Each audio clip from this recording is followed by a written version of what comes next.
આ યુવાન જીતુભાઈ છે, ગામ એનું હળદળ છે. હળદળની અંદર જ્યારે આખી ઘટના ઘટી ત્યારે આ જીતુભાઈ ને એના 15 થી 20 યુવાનોની ટીમ છે.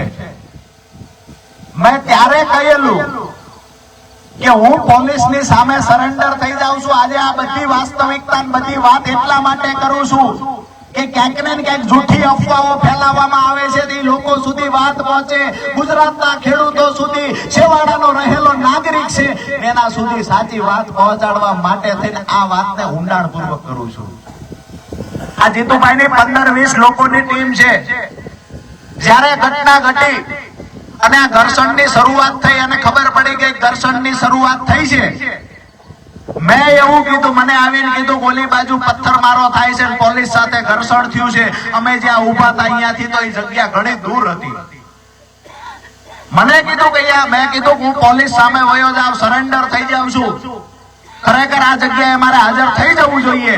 આ લોકોની 15-20 જણાની ટીમ હતી. એને એવું કીધું જો રાજુભાઈ લઈ જાય તો અમારા ગામની આબરૂ સુરે, અહીંથી રાજુ કરપડાને કોઈ લઈ જઈ નહીં શકે. દોસ્તો, મને ઉપાડી જે રીતે એને વ્યવસ્થા કરી, મેં કહેલું જીતુભાઈ કહેલું કે હાજર થઈ જાવ, વારંવાર કહેલું હાજર થઈ જાવ. જીતુભાઈ એની ટીમ અને એમના ઘરમાં રહેલા બહેનોએ એને ફોન કરીને કીધેલું કોઈ પણ સંજોગે રાજુભાઈ હાથમાં ન આવે, જોઈજો છોકરાઓ તમારે આવી જવું પડે તો આવજો. દોસ્તો, આ વફાદારીની વાત છે, ખેડૂતના દીકરા તરીકે વફાદારીની વાત છે. રાજુભાઈ પાસેથી એને ગ્રાન્ટ નહોતી લેવાની, 2 રોડના કોન્ટ્રાક્ટ નહોતા રાખવાના.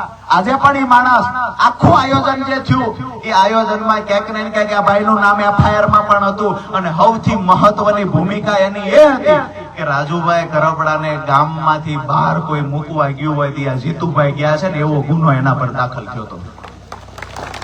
એમના પપ્પાને મેં ફોન કર્યો.